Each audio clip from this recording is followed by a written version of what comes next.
স্থানীয় সরকার নির্বাচন নিয়ে রাজনৈতিক বিতর্ক শুরু হয়ে গেছে। আমি এ ব্যাপারে কোনো মন্তব্য করতে চাই না। আমি সফরে ছিলাম, এ সফরে মৌলভীবাজার থাকা অবস্থায় এই পত্রিকা থেকে এই খবরটা দেখেছি, বিস্তারিত জানিও না। আমি আগে ঢাকায় ফিরে যাই, আমার কমিশনে এটা আলাপ আলোচনা করে পরে এটা একটা আমাদের রিয়াকশন আমরা দেবো। এ ব্যাপারে আমি কোনো মন্তব্য করতে চাই না। তবে একটা বিষয় আমি ক্লিয়ারিফাই করার খুব প্রয়োজন মনে করছি। অনেকে, আমি পত্রপত্রিকায় দেখছি, অনেকে বলছেন যে একদিনে সব লোকাল গভর্নমেন্টের নির্বাচন করার সুপারিশ কেউ কেউ করছেন। বিষয়টি আমরা পরীক্ষা করে দেখেছি, এটা কোনো মতেই সম্ভব নয়। এটা কোনো বাস্তবায়নযোগ্য কোনো পরামর্শ নয়। দেখেন, স্থানীয় সরকার নির্বাচন মানে কি? 5টা স্তরের নির্বাচন: সিটি কর্পোরেশন, পৌরসভা, উপজেলা, জেলা, ইউনিয়ন পরিষদ। 5টা নির্বাচন। স্থানীয় সরকার নির্বাচন বলতে এই 5টা নির্বাচন আপনাকে করতে হবে। আমাদের সিটি কর্পোরেশন হলো 12টা, পৌরসভা হলো 330টা, জেলা হলো, জেলায় নির্বাচন হলো 61টা, কারণ 63টা পার্বত্য জেলায় আমরা উপজেলা জেলা নির্বাচন করি না। আমাদের উপজেলা হচ্ছে 595টা, 495টা, আর আমাদের ইউনিয়ন পরিষদ হচ্ছে 4595টা।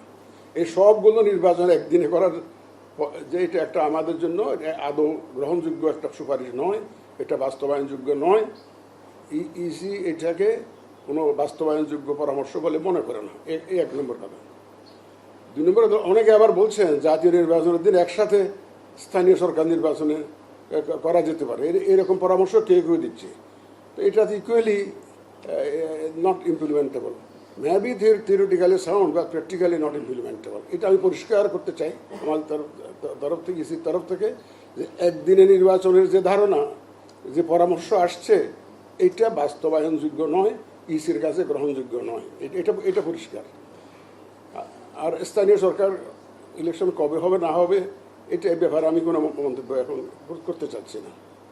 আর আপনি যে আর একটা বিশেষ দলের কথা বলছেন, দেখেন আমাদের কাজ হলো যখন আমরা শিডিউল ঘোষণা করি তার আগে যে কটা দল নিবন্ধিত থাকে ওদের মধ্যে একটা সুন্দর করে একটা নির্বাচন আয়োজন করা। সময় আসুক, দেখবেন কারা কারা নিবন্ধিত অবস্থায় থাকে, যারা যারা থাকবে তাদের নিয়ে নির্বাচন করবো। আমরা অপেক্ষা করুন, আমরাও অপেক্ষা করে দেখি, ওই সময় পর্যন্ত একটু অপেক্ষা করে দেখি। ডিজাইন, এলিগেন্স, বিউটি, সেরা পণ্য সবার জন্য জেভিকো। দেখুন, আমি আগে একাধিকবার বলেছি, 16ই ডিসেম্বরের ভাষণে মাননীয় প্রধান উপদেষ্টা যে বক্তব্য দিয়েছেন, জাতীয় নির্বাচনের টাইম ফ্রেম নিয়ে যে বক্তব্য দিয়েছেন, সেটা মাথায় রেখে ইসি কাজ করছে। আমরা আমাদের সেই কাজ চালিয়ে যাচ্ছি, আর ওনার বক্তব্য অনুযায়ী যাতে আমরা নির্বাচন করতে পারি সে লক্ষ্যে আমরা কাজ করে যাচ্ছি। আমার একটা প্রশ্ন হচ্ছে, আমার প্রশ্নটা সম্পূর্ণ ব্যতিক্রম। জানেন যে ভোটার আইডি কার্ড সংশোধন বাংলাদেশের প্রধান একটা সমস্যা হয়ে দাঁড়িয়েছে।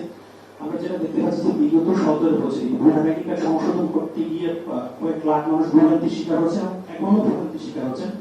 বাট আমার প্রশ্নটা হচ্ছে, এই যে ভোটার আইডি কার্ড সংশোধনের ক্ষেত্রে বিভিন্ন জায়গায় দুর্নীতি হয়েছে, আর্থিক নিয়ম হয়েছে, বিভিন্ন জেলার বিভিন্ন উপজেলার নির্বাচন অফিসাররা এর সাথে জড়িত আছে। আমরা জানি যে এই যে গভর্নমেন্ট আসছে বা এই যে অন্তর্বর্তী সরকার আসছে, তাদের প্রধান কাজ হচ্ছে সংস্কার করা।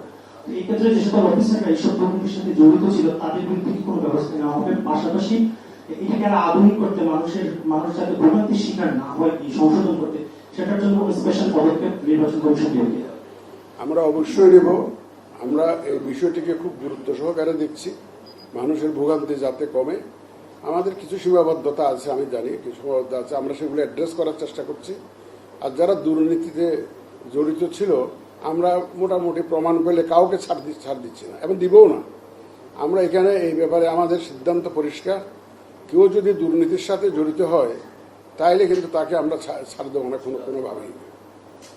আরেকটা বিষয় হচ্ছে যে আমরা দেখেছি বিগত সময় যে সকল নির্বাচন ছিল সেখানে আসলে সাংবাদিকদের প্রবেশের ক্ষেত্রে নানান সীমাবদ্ধতা, বিশেষ করে নির্বাচন স্বচ্ছতার জন্য যারা কাজ করে দল সংগঠনগুলো, সেখানে নানান প্রতিবন্ধকতা তৈরি করা হয় নির্বাচন কমিশন থেকে, নানা আইন বিধিবিধান দেওয়া হয়। এই ক্ষেত্রে যেহেতু সংস্কার কমিশন আছে বা আপনারা পুনর্বার এই কমিশনটাকে আপনারা সচল করছেন, এই ক্ষেত্রে ক্ষেত্রে নির্বাচন প্রাসঙ্গিক হবে কিনা বা কতটুকু আসলে উন্মুক্ত বা স্বাধীনতা থাকবে এই ব্যাপারে আপনাদের কমিশন আসলে কি চিন্তা ভাবনা করছে?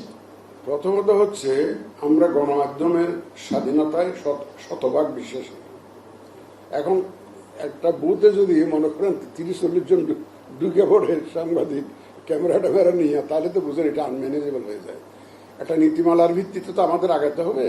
আমরা সবার সাথে সংশ্লিষ্ট সবার সাথে পরামর্শ করে একটা নীতিমালা ঠিক করে আমরা সাংবাদিকদেরকে সেভাবে একটা অ্যালাউ করব একটা নীতিমালার ভিত্তিতে। তবে আমরা এটা বলে রাখি যে আমাদের সব কাজকর্ম ট্রান্সপারেন্ট, স্বচ্ছ, এবং এটা স্বচ্ছ রাখতে চাই যাতে মানুষ যাতে দেখতে পায়।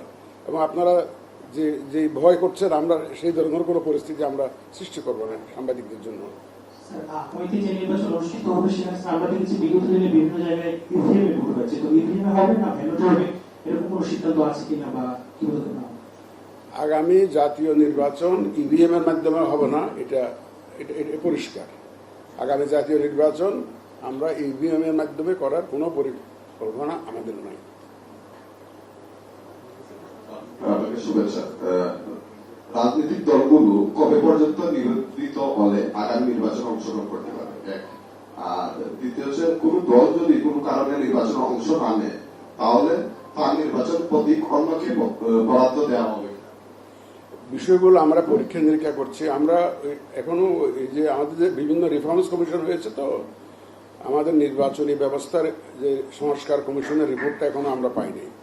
ও এই রিপোর্টটা পেলে তারা কি কি সুপারিশ দেয় এগুলো একটু পর্যালোচনা করে, তাহলে হয়তো আমরা সিদ্ধান্তে আসতে পারবো। আমরা অপেক্ষা করছি তাদের রিপোর্টের জন্য।